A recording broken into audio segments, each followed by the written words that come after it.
open three. Oh, what a sight for Lexie Hull.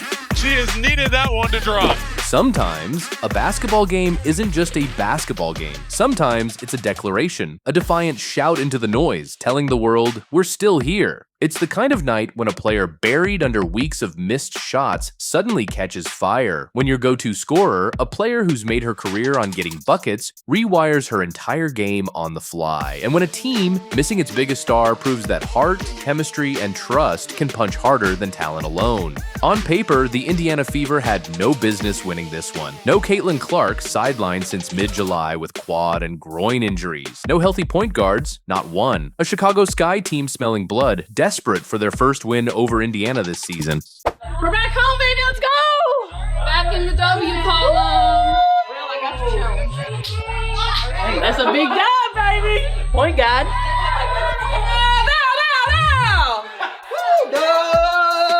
But what unfolded wasn't a survival story. It was a demolition, a 92-70 statement win that told the rest of the WNBA, break our roster if you want, you're not breaking our will. Before we unpack how Lexie Hull went from ice cold to red hot, and how Kelsey Mitchell transformed herself in one night, drop a Fever show down in the comments if you're riding with this team's playoff push.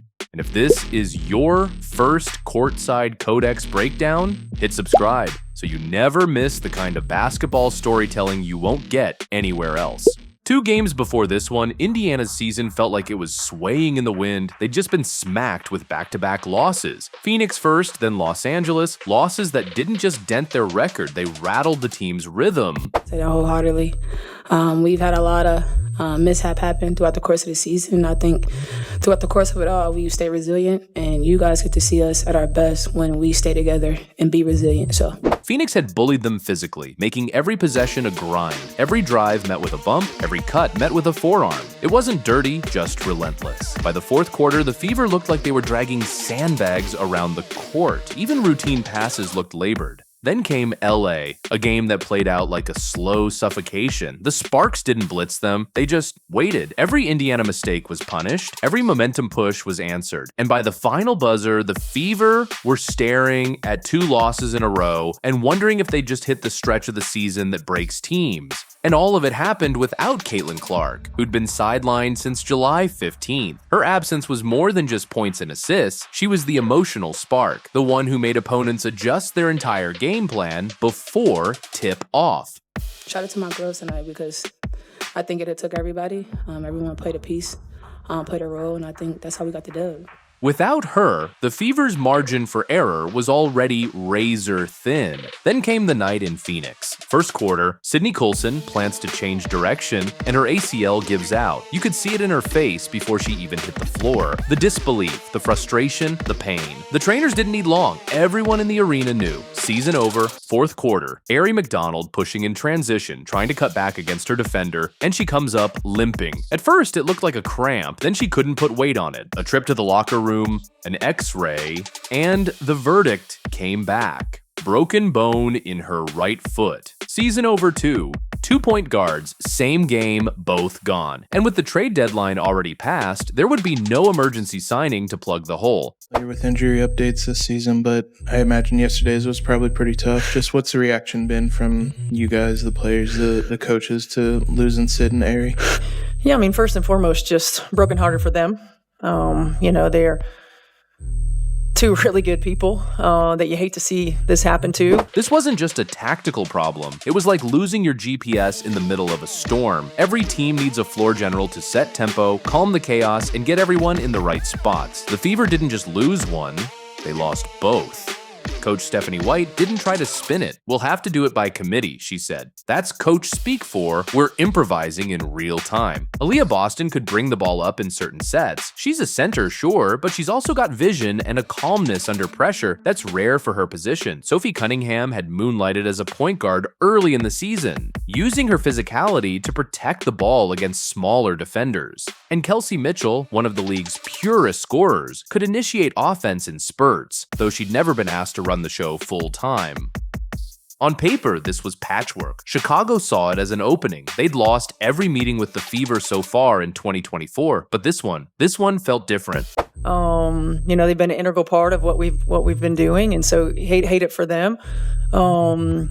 Unfortunately, it's part of the deal, and we've got to roll with it. And we've got no Clark, no Colson, no McDonald. Surely this was their shot. In the locker room before tip-off, you could feel the difference in the Sky's energy. They weren't just warming up, they were hunting. Players slapped hands harder. The huddles were tighter. You could tell they believed they had the upper hand. What they didn't know, couldn't have known, was that Indiana's roster had been quietly building something all season. Not just plays, not just conditioning, a culture. The kind where players celebrate each other's success as loudly as their own. Where roles can shift without egos getting bruised. Where everyone understands that adversity isn't an excuse. It's an opportunity to prove who you are.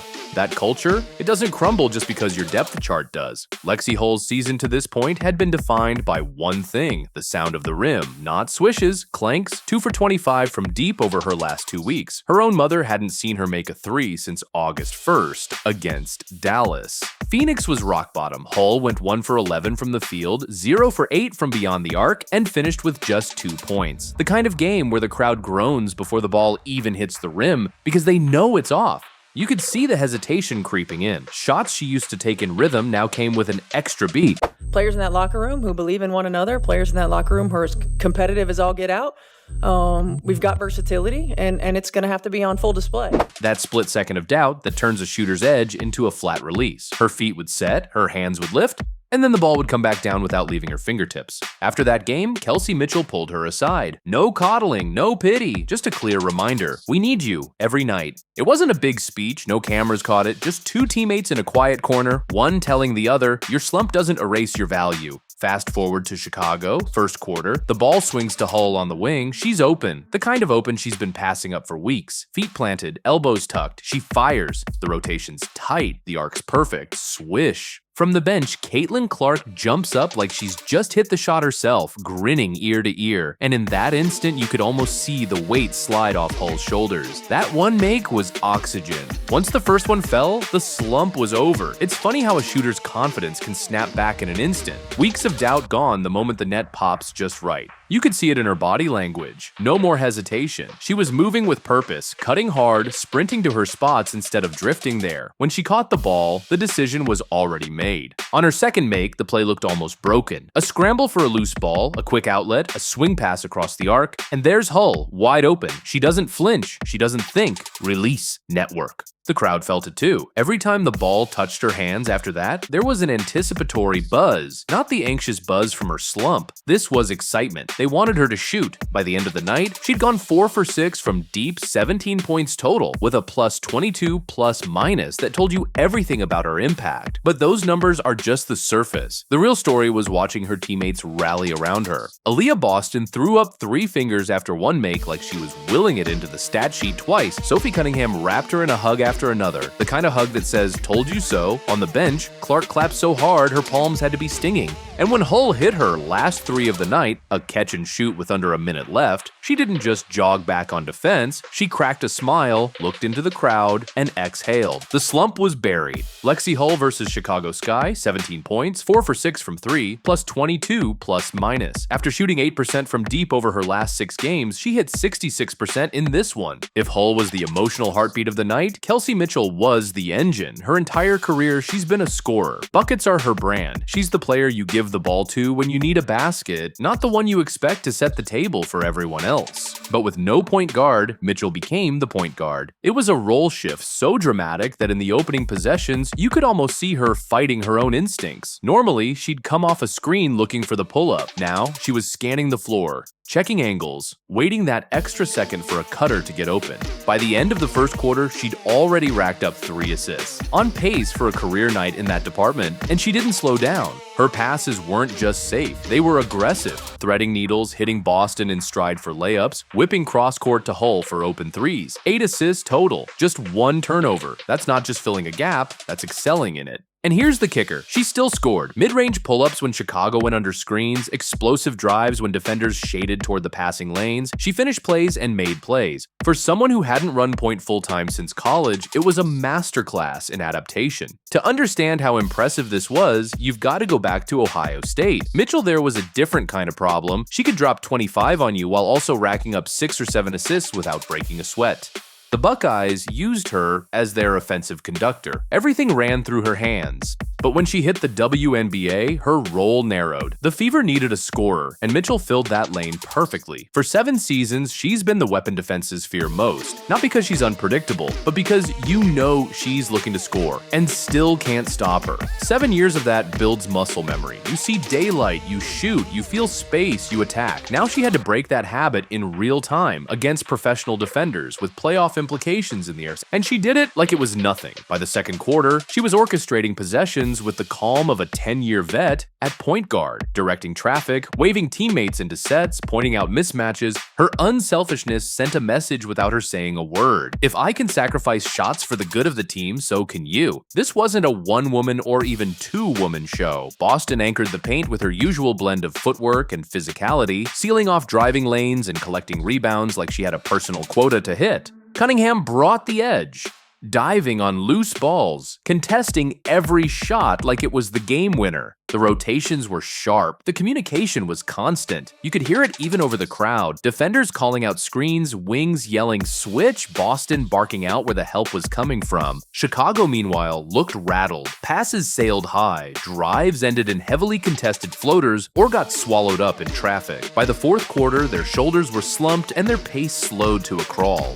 Every Indiana make came with a roar from the bench. Every deflection, every hustle play, celebrated like they'd just punched a playoff ticket. By the time the horn sounded, it wasn't just a win, it was a message. Depth chart be damned, this team knows how to fight. Final score, Indiana Fever 92, Chicago Sky 70. Fourth straight win over Chicago in 2024. The Fever shot 51% from the field, 50% from 3, and held the Sky to just 39% overall. It wasn't just efficient, it was ruthless. It's easy to shrug off a regular season blowout. One team gets hot, the other's a step slow. It happens. But this wasn't just a win. It was proof of concept. Proof that Indiana's success isn't tied to a single player's availability. Proof they can take a gut punch, or 3, and not just survive, but respond with their best basketball. Think about the context. No Caitlin Clark, no Sydney Colson, no Arie McDonald, 2-game losing streak, an opponent that had been circling this matchup since the schedule dropped. And yet, the Fever didn't just show up. They dictated terms. They played with pace when they wanted, slowed it down when they had to. They forced Chicago into tough shots while getting the ones they wanted. That's the kind of win that changes the way a locker room looks at itself. It takes, we can make the playoffs, and upgrades it to, we can win in the playoffs. Stephanie White has talked all season about building a roster of quality human beings. Not just players who can hoop, but people who genuinely want to see each other succeed. That's not a throwaway coach cliche, it's a competitive advantage. You saw it when Hull's teammates kept feeding her during her slump, trusting she'd break through. You saw it when Mitchell embraced a role she hadn't played in years without hesitation or complaint. You saw it in the way Boston kept the defense organized while everyone else adjusted on the fly. That's culture. It's not built in the box score. It's built in practice reps, in post-game huddles, in the quiet moments no one tweets about. It's why this team can take adversity and turn it into an edge. Other teams have talent. Not every team has trust. The Fever didn't just beat Chicago, they sent a memo to the rest of the league. This isn't a one-woman show. By the time Caitlin Clark returns, she won't be walking back into a team holding on for dear life. She'll be joining a roster that's already been battle-tested, one where Hull has her confidence back, Mitchell has expanded her game, Boston has tightened her grip on the paint, and the role players know they can swing games. Injuries could have sunk them. Instead, they hardened them. The Fever are still growing, still figuring out just how good they can be. But if this night was any indication, come playoff time, they won't just be showing up, they'll be showing out. Fever fans, was this the turning point? Drop your thoughts below, hit like if you believe, and make sure you're subscribed. This is Courtside Codex, and we'll see you next time.